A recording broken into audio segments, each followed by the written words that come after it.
Well, thank you. Thank you all for being here. And welcome to the February 11th, 2025 meeting of the Placerville City Council. If you would all rise and join me in the pledge. I pledge allegiance to the flag of the United States of America and to the republic for which it stands, one nation, under God, indivisible, with liberty and justice for all. All right, that was a solid pledge of allegiance there. All right, would you like to call the roll, please? Councilmember Carter. Present. Mayor Clarici. Present. Vice Mayor Gottberg. Here. Councilmember No. Here. Councilmember Yarbrough. Here. All righty. We have no ceremonial matters. Closed session report, please. Thank you, Mayor. The council met in closed session. There was no public comment, and the council provided direction to staff. Okay, thank you very much. Adoption of the agenda, and we are going to pull agenda item 7.5 from the consent calendar, but it will be heard in the items pulled from consent. So would anybody like to comment on our agenda? Appearing no one wants to, bring it back here. I will move the agenda with polling item 7.5. Thank you. Second. We have a motion and a second. Roll call. I'm just going to do everything roll call. I'm not even going to try to think about it. Councilmember Carter. Aye. Councilmember No. Aye. Councilmember Yarbrough. Aye. Vice Mayor Gottberg. Aye. Mayor Clarici. Yes, I am. Aye. All right. Let's see. Announcements, presentations to the public. We will start to my left. I have none at this time. I also have none. Now to my right. Oh, I did my harassment and ethics training. Oh, I got to do that. Okay. Got to write that down. Ed? I have none. Okay. Tomorrow I'm going to meet with the Daughters of the American Revolution. So I just want to let you know that. I'm looking for one of those hats, but I haven't been able to find one yet. Okay. All right. So that's it for announcements and presentations to the public. Brief comments. We do have some presentations. 6.3 we will not be getting because the person is not here. 6.2 though, presentation by Marshall Medical Center, Economic Impact Analysis, Mr. Morris, and you will be handing it off. Yeah, I'll hand it off to Maya Schneider from Marshall Hospital. Thank you, Maya.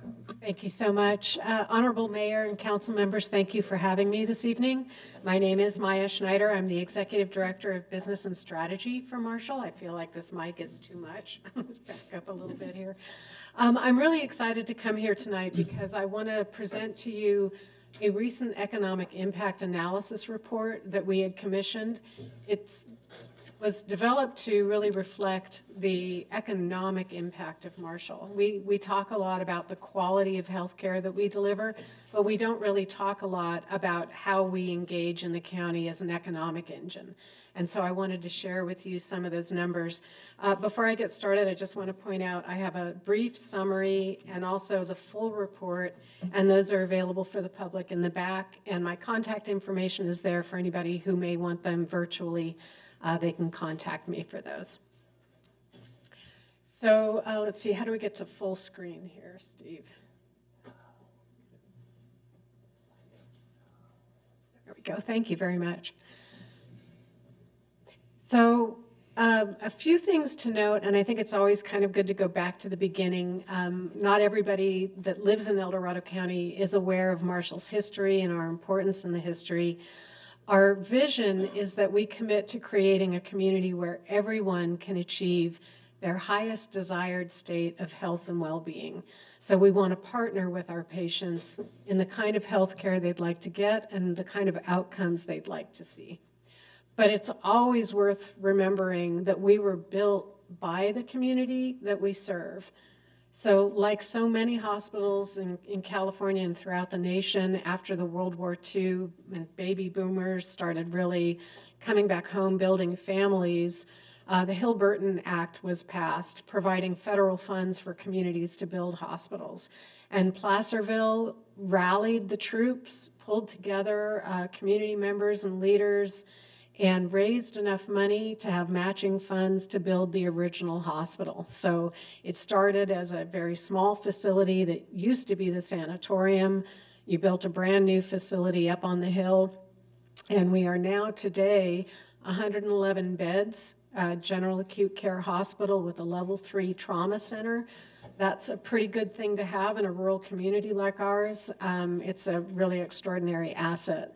We employ over 1,600 people. We have almost 200 allied physicians and clinicians that are providing care. And we have over a dozen primary and specialty care clinics around the county, from Georgetown to Placerville down to the county border with Sacramento.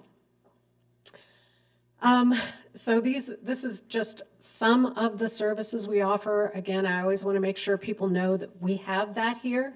So you don't need to leave El Dorado County to get high quality care. And we do talk about high quality because it matters, and that quality is reflected in many of the awards that we've received for patient outcomes, clinical outcomes, quality of care. We have an outstanding OB center. We have an outstanding trauma center. We get recognized for stroke care. So all of those things should help build confidence that Marshall is a place to go if you need the care and when you need the care. But a little bit about the numbers for Marshall. So over 62,000 people were touched by Marshall clinicians last year. So that's pretty significant volume. You see in our emergency department over 20,000 visits in one calendar year. That's a lot. I think Chief Cordero could talk a little bit about that. And now I want to get to the meat of the matter, which is the economic impact report. So I'm just going to give you some summary numbers, but I do want to point out Dr. Varshney, who's done a few different projects here in the county, conducted this economic impact analysis. This includes not only the economic impacts in El Dorado County, but also in the greater Sacramento area region, because our employees live outside of El Dorado County, some of them, and our employees shop outside of El Dorado County. So we want to make sure that we're showing the impacts not just within El Dorado County, but in the greater Sacramento area as well. And Dr. Varshney used the IMPLAN model, which is consistently the model of choice for economic scientists and economists when they're looking at sort of multiplier effects for organizations and their impact on their communities. So Dr. Varshney focused on three primary activities: Marshall's capital investments, our expenditures to operate, which are a lot, and the public benefit generated by Marshall. And again, I'm not talking about clinical benefit, just strictly economic benefit. But some of the highlight numbers here, I wish I could have just put all of them in bold. If you look over a 10-year forecast from 2024 to 2034, Marshall will produce more than $5.4 billion, billion with a B, of economic output. That's a lot for an El Dorado County employer. We will create over 27,000 jobs in that same 10-year period, resulting in nearly $2.4 billion of new labor income. So again, I want to put this in front of you because as you think about your general plan, as you look at where the city of Placerville is going and what's important to your voters, we want you to know that we're here. We want to be a part of that vision. We are a contributor, and we want to continue to be that. And so we do consider the city, the county, all of the local agencies our partners in the delivery of care. And we wanted to make sure that you had some of these numbers. And then tax revenue benefit. So Marshall is an independent nonprofit organization. We're not owned by Sutter, Kaiser, anybody else. We are independent. And we are nonprofit, which means we don't pay a lot of taxes, but there are indirect taxes paid. And so you see that the increased taxes on production and imports gives you almost 0.9 basis point addition to the El Dorado County General Fund revenues. So nothing to sneeze at there. And then finally, I really want to end on a high note. We are opening new clinic in El Dorado Hills. We expect that clinic to open June or July this year. Licensing will dictate the timing of that. But you may recognize the building. It's one of the old Blue Shield buildings in El Dorado Hills. We got the one that's got the best footage for, or frontage for being able to be seen from Highway 50. We've already got our sign up, so hopefully some of you have seen that. And we're really excited about that. So, of course, you will be invited to come down for ribbon cuttings and openings and all the exciting things that will happen with that.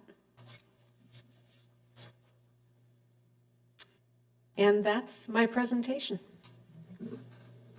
Well, thank you very much, Ms. Schneider. Do we have any questions on this or comments or whatever? No, just thanks. We appreciate when you come and get these presentations. We don't always have the opportunity, so thanks for taking the time to come share with us. Yeah. Thank you. Okay, great. I've often said Marshall hides themselves under a bushel basket, and they need to get out in the community more. Whenever you talk to people about jobs and whatnot, and you tell them, well, that's the biggest, one of the biggest employers, and certainly the biggest private employer in the county, they all go, really? And I go, yeah. How many people? 1,600 people. And they go, huh? And I go, yeah. That, and anyway, it's a great thing. Certainly always been beneficial to our family economy. So there you go. Anyway, thank you very much for coming. This is really good news, and don't be a stranger. Come and tell us when all the good stuff is happening. I've lived through 3 names now. It's Marshall Hospital, Marshall Medical, and now just Marshall. That's right. Yeah, I don't know about that one, but okay, great. Thank you very much. Thank you all. Okay. All righty. Well, very good. Do you have any comments on our presentation? Thank you very much. Okay. All right. And we're not going to do that. Okay. So let me grab this real quick and get back to here.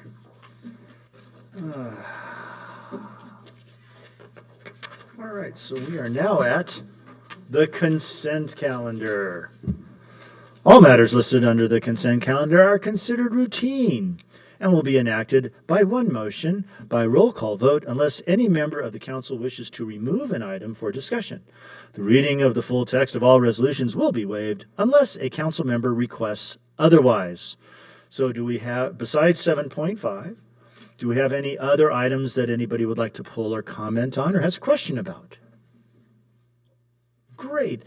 Does the public have any comments or questions about our very fine consent calendar? Appears not. Okay. I'll move the consent calendar minus 7.5. I'll second. We have a motion and a second. Would you call the roll, please? Councilmember Carter? Aye. Councilmember No? Aye. Councilmember Yarbrough? Aye. Vice Mayor Gottberg? Aye. Mayor Clarici? Aye. Thank you. Thank you. All right. It's the open mic portion of our show here. The public comment for non-agendized items. I repeat, non-agendized items. This portion of the meeting is reserved for persons wishing to address the council on any matter not on the agenda that is within the subject matter jurisdiction of the city council. State law prohibits the council from acting on items not listed on the agenda except by special action of the city council under specified circumstances. I reserve the right to limit speakers' time to 3 minutes.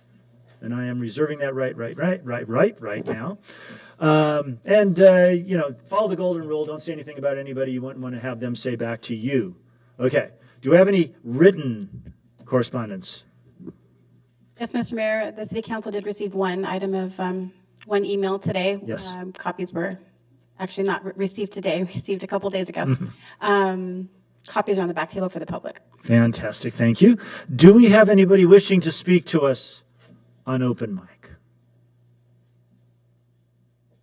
All right. Well, thank you very much. We'll bring it back here. I'm sorry? You want someone we could grab somebody off the street. We have an item pulled from the consent calendar. Item 7.5, consider retroactively approving and affirming increases in the holiday pay, master police officer pay, post-incentive pay, and uniform allowance pay for the chief of police, police commander, and police lieutenant positions effective the first full pay period in July 2021. Mr. Warren. Good evening, Mr. Mayor, members of the council. As you stated, the chief of police, police commander, and police lieutenant are sworn positions that are included in the executive management employee unit, which is unrepresented. The city has a long-standing past practice of providing sworn administrative positions, including the chief of police, police commander, and police lieutenant positions with the same cost of living adjustments and ad pay types, including holiday pay and longevity pay, master police officer pay, police officer standard and training incentive pay, uniform allowance pay, as those approved for employees of the Placerville Police Officers Association, which are credible for CalPERS retirement-based purposes. Although the current longevity pay was approved by Resolution 8403 for the sworn administrative positions, the holiday pay, master police officer pay, post-incentive pay, and uniform allowance pay were not. Staff recommends that the City Council retroactively approve and affirm these new ad pays for the sworn administrative positions that became effective the first full pay period in July 2021.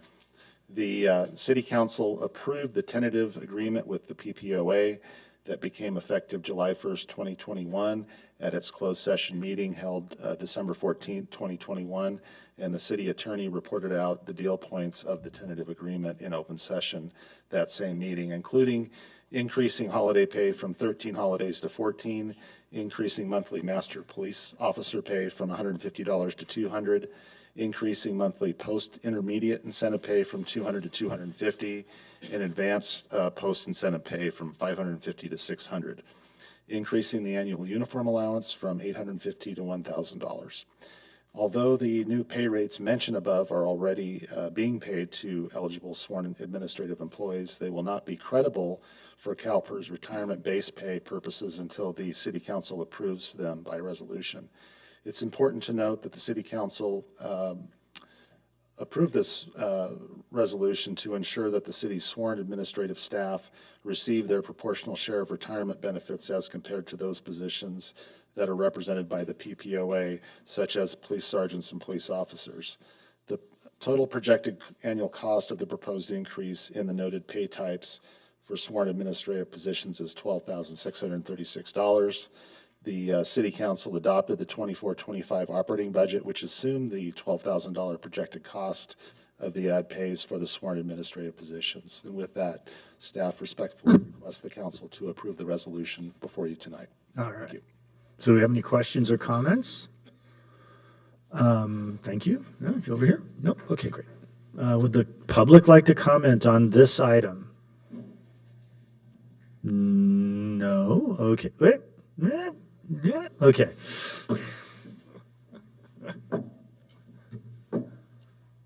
Since PERS, Sue Rodman, Placerville resident, since PERS is our great and wonderful retirement program, we do need to have everything accountable to that system, so we need to do this. Yeah.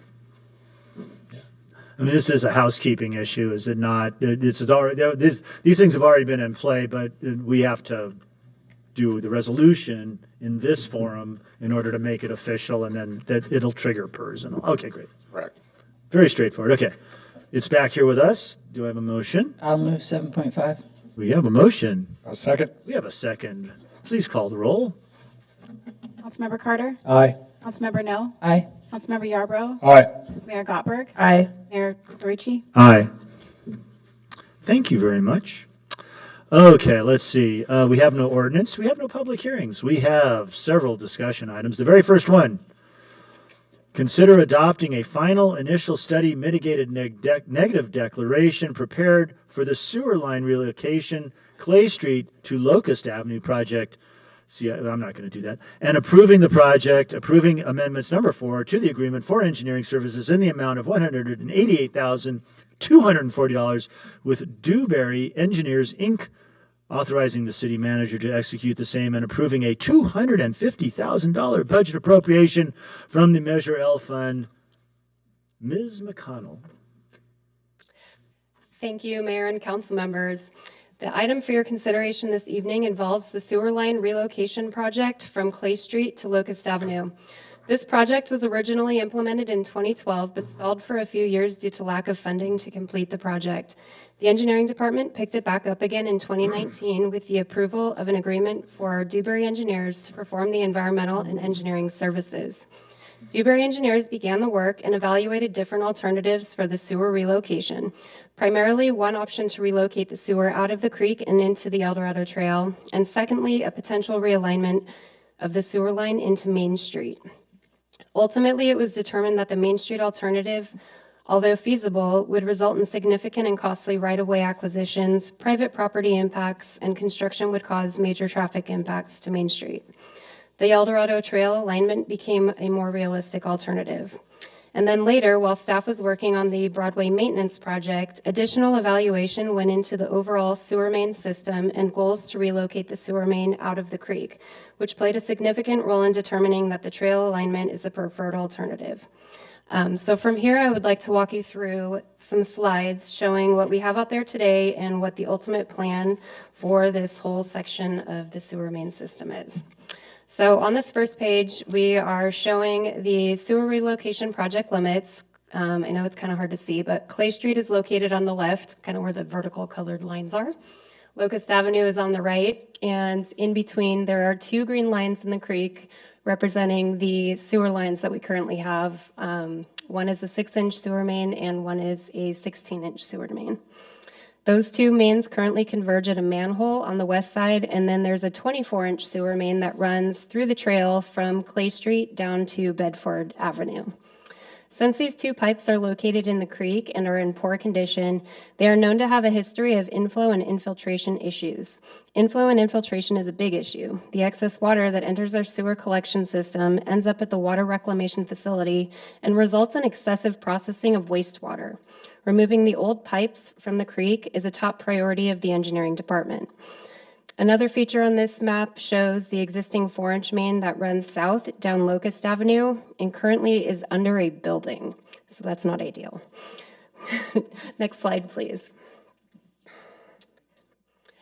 So the second slide shows the proposed conditions. You can see in magenta in the middle again the sewer that we are removing from the creek. There's a red line that represents the new alignment, which would be a 24-inch main located in the El Dorado Trail. Over on Locust Avenue, you can see a 6-inch line properly running down the street rather than under the building. The existing sewer that's there would remain in place as a private service for that building, and we would just cap it at the street. Let's see. A challenging aspect of this area is that all of the businesses on Main Street currently have sewer services that drop off the backside of the building through the creek wall and into the sewer pipe in the creek. Anybody who's walked around the El Dorado Trail can see these very visibly. So in this proposed exhibit, you can see that we do have a small portion of the sewer main that does have to be placed back in the creek. These are shown as the blue lines. And they are basically a line that would run parallel to the creek wall, collect a couple sewer services, and then cross under the creek bed and encased in concrete. Next slide, please. So this is a detailed example of what is the fly line sewer main detail. So where we would have a few services come down from the wall, connect into a fly line, which does have to be supported on concrete pier supports running parallel to the wall, and then takes a dive down under the creek where it would be encased in concrete. Next slide, please. All right, so this is where it gets exciting. So as we were planning and designing the Broadway maintenance project, we realized that we really needed to look in between these two projects. So shown on this exhibit is the existing sewer system between Locust Avenue and Broadway. So this one you can see Locust Avenue on the right, Broadway is over on the left. This basically shows to about McDonald's. There is a sewer main in Main Street on the south part of the page. And then we also have that existing 6-inch sewer that is located in the creek from Locust Avenue all the way back behind Hangtown Village Square. I'm sure many of you have heard me talk about this 6-inch sewer line before. I know Sue Rodman has. We have construction plans in our office for the 6-inch sewer main that are dated 1933. So it is very, very old. And it is my absolute goal to make sure that this pipe does not celebrate its 100-year birthday in Hangtown Creek. Next slide, please. Next year, the engineering department will be proposing a new capital improvement project, which will be the sewer relocation project from Locust Avenue to Broadway. This project will make a new 24-inch connection between Locust Avenue and the new 18-inch sewer main, which we just installed in Broadway, which is shown as the yellow line. So that's already existing. There's a manhole waiting for us on Mosquito Road that we can tie into. So now that you have a better understanding of the project and our proposed future phases, I want to get back to the environmental document. The draft ISM&D was circulated for a 30-day public review period from November 20th to December 23rd, 2024. Public noticing was performed in accordance with CEQA guidelines and Public Resources Code Section 21092. At the conclusion of the public review period, the city received comments which are included and addressed in the final ISM&D and mitigation monitoring and reporting plan, both of which are posted on the project's website. Based on the results of the ISM&D, the proposed project would not have any significant impacts on the environment once mitigation measures are implemented. During a biological survey for this project, a previously unknown and undocumented cultural resource, a bedrock mortar, was discovered in the creek bed. Mitigation measure CUL2 specifically addresses the environmentally sensitive area that is to be established so no construction work is performed in this area. We are grateful to have found this discovery so we can ensure the protection of this cultural resource. Staff is recommending approval of the project and adoption of the final initial study mitigated negative declaration. And lastly, with regard to the amendment to the agreement with Dewberry Engineers, the proposed amendment and budget appropriation will enable Dewberry to proceed into the final design and right-of-way phase. Staff is recommending approval of these items to allow the completion of bid documents to prepare the project for construction. This project is programmed in the engineering department's 5-year CIP plan, is expected to be fully funded and ready for construction in fiscal year 2026-27, with a construction start in the spring of 2027. That concludes my verbal report, and I'm happy to answer any questions you have. Well, thank you very much for that very thorough report.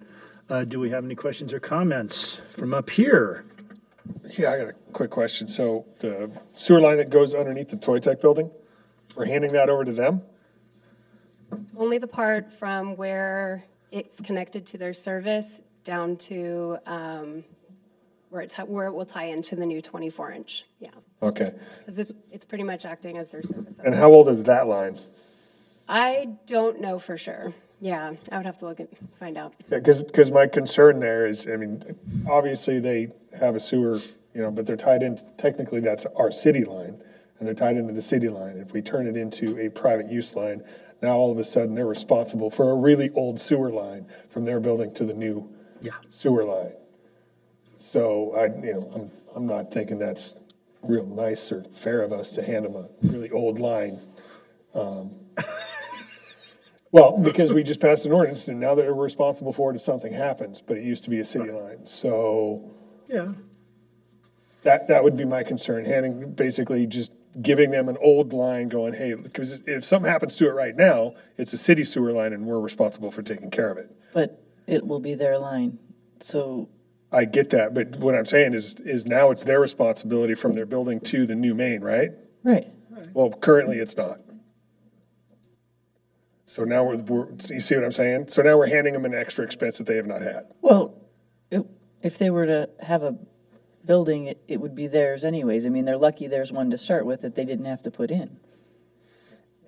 Okay, I'm just. Well, what are you suggesting besides just the? Well, no, I'm just. Are they aware that this is going to happen to them? This is what I'm. Oh, okay. That's a good question. I like that question. We haven't gotten into those details with them yet. Okay. No, we would talk to them during the final design stage and kind of really work through all of the aspects of who owns what. Yeah. Okay. Yeah, because they personally, I think they need to be made aware that they're going to be responsible for who knows how old of a sewer line all of a sudden, and if something goes south, that's now a cost to them. I mean, yeah, who knows when those buildings were built in the 50s, maybe? I mean, you never know. But like Toyota, well, that's not Toyota anymore. It's not been Toyota for a while, but like the tire place there, that's been there forever. I'm guessing they're all built about the same time. That's a good question. They're going to be part of that, and who knows? Who knows what may come out of that? Okay. Are there any other questions or comments up here? Does the public have any comment about sewers? Absolutely.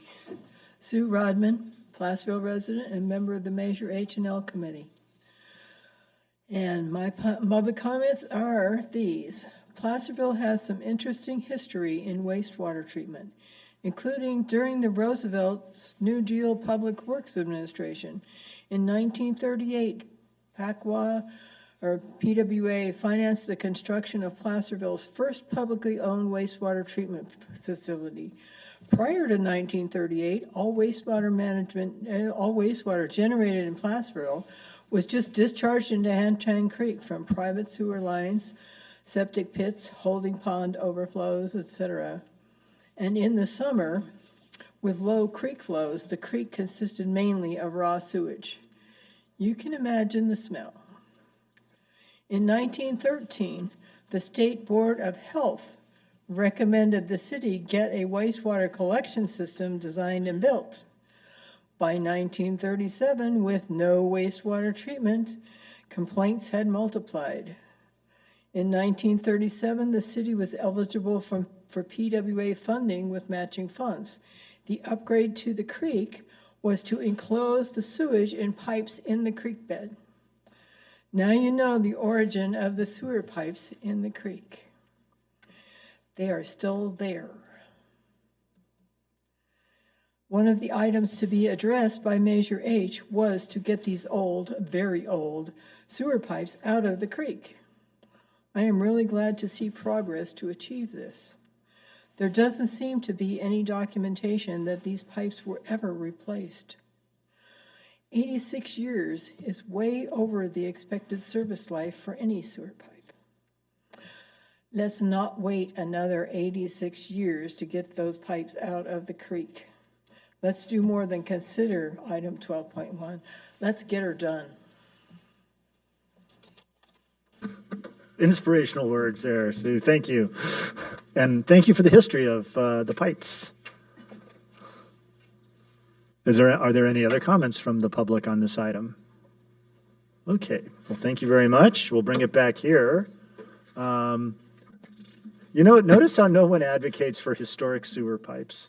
It's a weirdest thing. No one's up there telling us how, this. Anyway, I'm sorry. Do we? I'll move item 12.1. Thank you. I'll second. We have a motion and a second. Could we get a vote, please? Thank you.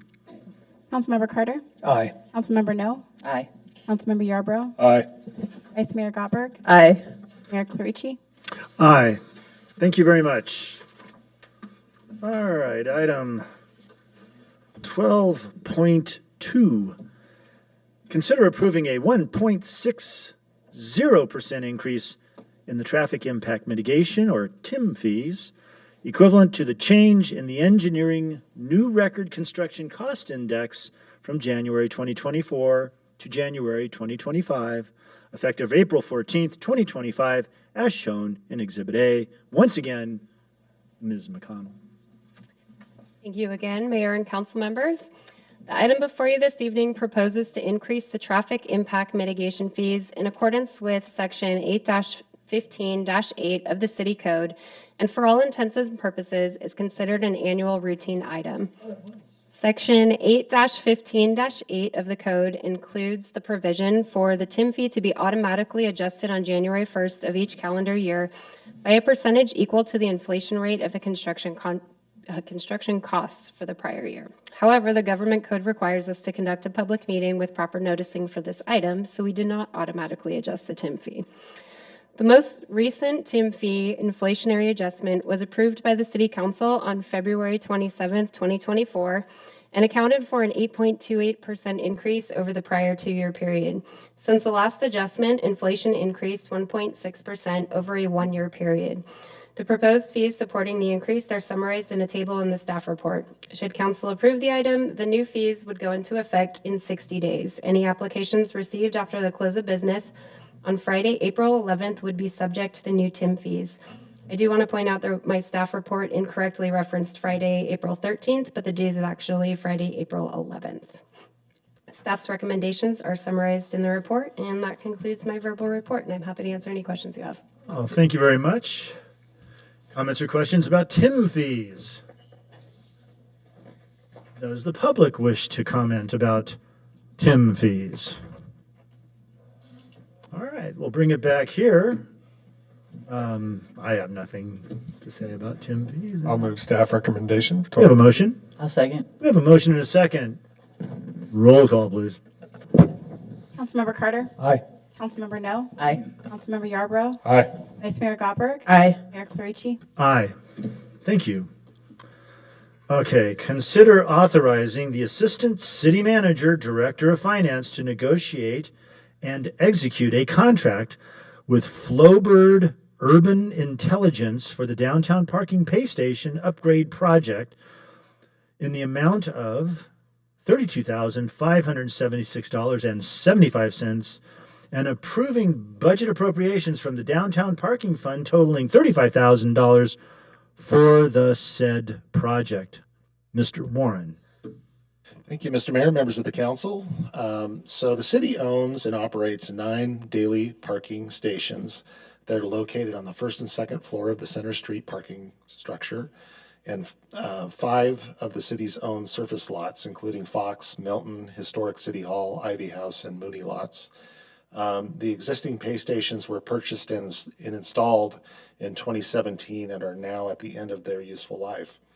Over the past year, staff has experienced significant problems with the existing pay stations, including failed motherboards, modems, credit card readers, dollar bill receptacles, etc., resulting in lost revenue and customer dissatisfaction and frustration when the pay stations are inoperable. 5 of the pay stations are solar powered, and regardless of the amount of sunlight, staff has to regularly change out the rechargeable batteries. Recently, it's been almost daily because the pay stations are drawing more electricity than they used to. The proposed upgrade would replace the entire front door. I have a picture of one here. There it is. That's the existing one. So that panel would be completely replaced. Including the reader screen, magnetic card strip reader, dollar bill receptacle, receipt printer, solar panels, and all the electronics. The upgrade would take between 30 to 60 minutes per pay station, or 1 to 2 days total, with little interruption to the business operations. The current pay stations do not have remote access for troubleshooting problems, and technicians have to physically be at the meters to diagnose the problem. Once the upgrade is finished, they will be able to remotely access whether it's a hardware problem or updating the firmware. The proposed vendor to perform the upgrade is Flowbird Urban Intelligence, or used to be Calais America, which is the same company that sold the city the original pay stations in 2017 and is considered a sole source vendor. The current pay station front door has an LCD screen and many mechanical buttons that the customer has to push in order to complete the transaction. You can see there in the picture there's 6 colored buttons and then the alphanumeric panel below it. The new screen, which is shown here, is all touchscreen. You have a smaller surface that you have to operate, and they're telling me it will be much more intuitive, so hopefully a better experience for the customer, less frustration. So let's see. If approved, the lead time for installation is approximately 8 weeks. We anticipate the upgrade would occur in either late April or early May of this year. The new front panel or door comes with a 13-month warranty, eliminating $4,800 in annual cost for the maintenance agreement we normally pay. The total cost of the upgrade, as you indicated, $32,576, which is significantly less than replacing the entire unit, which would be $88,850 or $56,000 less. The project was not included in the adopted budget the 24-25 CIP budget. Staff recommends the budget recommendations you listed earlier, and the proposed $32,000 pay station upgrade with Flowbird Intelligence is within the proposed $35,000 budget. The city normally collects about $75,000 daily parking fees on average. The proposed upgrade will help ensure the daily parking fees will continue to be collected without interruptions over the next 7 to 10 years. So with that, I'd be happy to answer any questions. Thank you.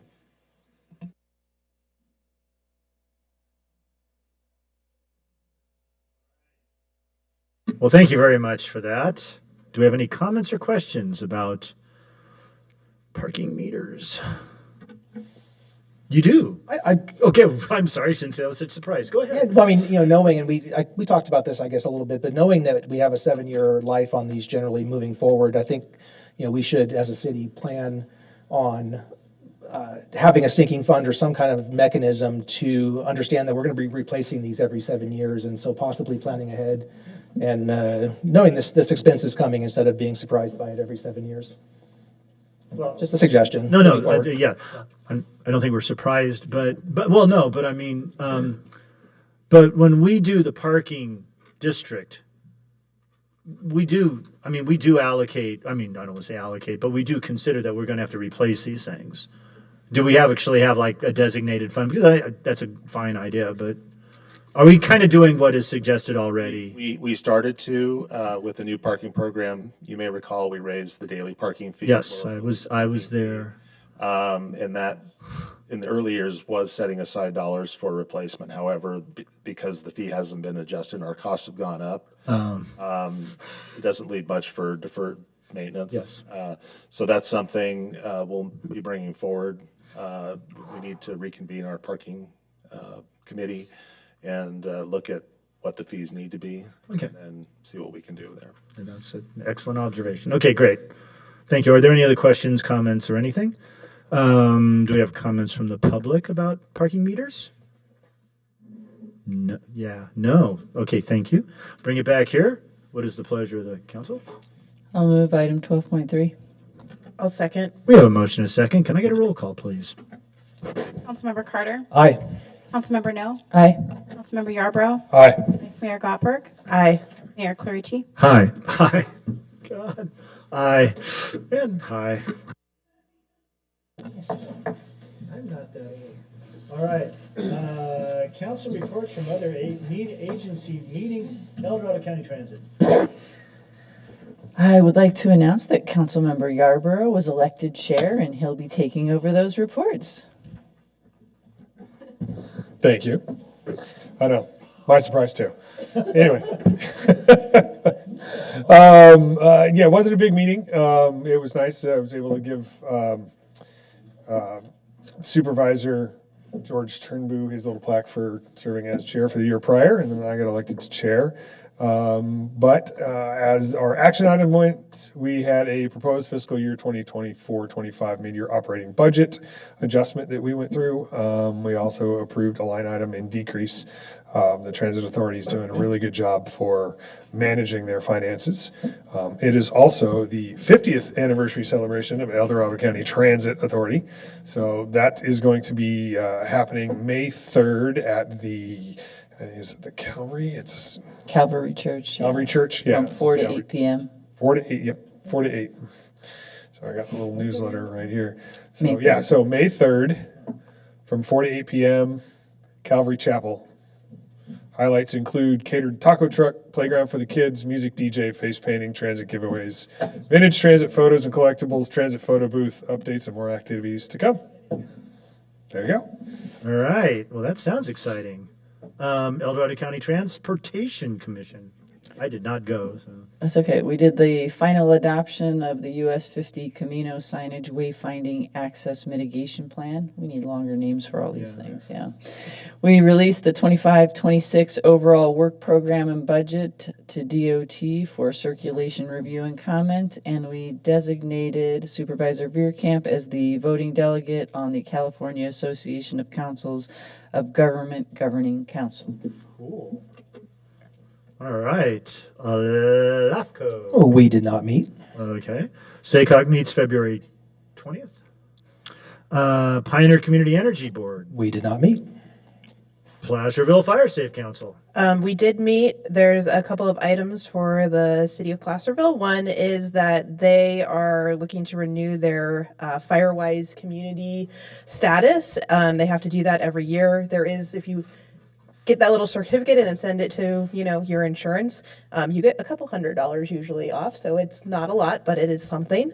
But in order to renew that, they need the dollar amount or hours that people have spent on their property in their community. So if you've done any vegetation management work, if you can please send that to David Valinsky at the Placerville Fire Safe Council as to what your property address is that you did work on and how many hours you spent, or otherwise, if not hours, if you hired a contractor, what that invoice was, if you had somebody come out and cut down trees or something like that. And then the Weber Creek project will be kicking off their communications with the community starting in April. So they are looking for help with sort of public outreach and are going to be requesting that we do a proclamation along with the county as the beginning of their outreach to the public on that item. And then they also would like to meet with the city related to what it would take to get onto the fire risk reduction community list in 2026. So that's a thing that helps with obtaining grants. And the unincorporated county Placerville is on it, but not inside the city limits currently. That's my update. Wow, that's a lot. Nice. Okay. Opportunity Knox. We did meet. We elected our new board members, myself included. We also got updated on the county's new camping and parking ordinances, a copy of which I did send to the city in case we wanted to copy and adopt any of those changes inside the city. We also talked about the myriad grants and things that run the whole COC. We got updated on all those, and that was the meeting. Great, thank you.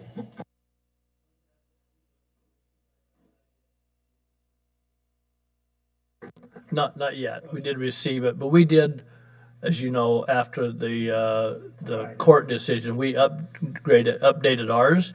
But I will look at that and see if there's other provisions that we may want to consider. So, thank you. All right. Does the comment wish to comment? Does the count? Audience, thank you. God bless America. Do folks in the audience want to comment on council reports? I'm starting to worry myself here. This is crazy. Thank you very much for not wanting to comment. Okay, number 14, requests for future agenda items. Do we have any here right now? Okay, great. Thank you. City manager and staff reports. 15.1. Acknowledge and file the HDL sales tax and economic reports for the quarter ended September 30th, 2024. Thank you, Mr. Mayor, members of the council. Well, it's not a very uplifting report, but there's interesting data, and I have some positive news toward the end of the report. So your Bradley Burn sales tax, which is your general fund sales tax, on the cash basis for the quarter ended September 30th had $146,000 decrease, or 8.8%, which did include prior period adjustments. When you remove those adjustments, the actual decrease was $42,656, or 2.6%. The decrease is primarily due to decreases in autos and transportation, which is a common theme throughout the state because of higher interest rates, just the higher prices. It's interesting. I saw a webinar with HDL. The average used car right now is over 12 years, which is phenomenal. It's actually record breaking. However, those cars are eventually going to break down and people are going to need new ones. So we're seeing over the next couple of years probably just a push, just because cars are, the cost of repairing them are going to exceed the having to finance one anyway. So fuel and services was also contributing, business and industry. We assumed a 1.7% increase, which is inverse to the decrease of $27,000. So the net difference is about $70,000 less than budget, or 4.3 percentage points. We're not alone. El Dorado County experienced a 3.7% decrease, Sac region 1.2 decrease, and the state 2.3. We appreciate all of our businesses, especially our top 25, and we added Les Schwab Tire Center and Sierra Nevada Tire Center. It's all about tires this time. And then Safe Light Auto and Save Mart dropped off. And it's important to note that both the Office Max and Rite Aid store closures that occurred during the first quarter are still having their effect on our sales tax for another couple quarters. So Measure H, J, and L performed slightly better in the second quarter. For example, Measure J, cash basis, a $16,000 decrease or 4.2%, which again includes prior period adjustments. When you remove those adjustments, it ends up being about a $6,689 or 1.8% decrease. We assumed a 1.3 decrease or $4,800, so it's about $1,860, pretty close actually, or 0.5% percentage points below budget. This is primarily due to, again, decreases in business and industry, fuel and service stations, and food and drugs. HDL forecast sales tax, statewide sales taxes will remain flat in fiscal year 24-25 and experience mild growth in 25-26 and 26-27, 2.6% and 3.1% respectively. The opening of Desi's Pizza Bites, a second grocery outlet, and the O'Reilly's Auto Parts store will help strengthen Placerville's sales tax revenues. There's also a trends in economic drivers as of December. Overall, it was slightly more pessimistic than the last report back in September. So that's all I have. Thank you. Thank you very much for that. Sierra Nevada Tires is now Big Brands Tires. They got, the guy retired and sold it, and they were bought by Big Brand, which sounds like a made-up name. But my understanding is they're keeping the same Sierra Nevada. Oh yeah, it's all the same. Yeah, everything's the same. Slightly lower prices though, they said. So I was excited by that. Anyway, okay, and we should start to see Harbor Freight and some of those come in here as they get more and more. Because if a parking lot means anything, those businesses should be doing really well. Because every time I drive by there, the parking lot has a lot of cars in it. Yeah. So very cool. All right. Any other comments, questions about the report? Does the public have any comments or questions about this report? Okay. Thank you very much. Okay, let's put that over there. You can read. Does the city manager have anything to say? It is the city manager, Do you have anything you'd like to add? I don't have anything. Okay, I didn't want to. I'm good. Ignore it. Okay, so that's it. Number 16, upcoming items. You can read it and look at all the cool things we'll be dealing with in the future. And if there's nothing on that, we will stand adjourned. Thank you very much.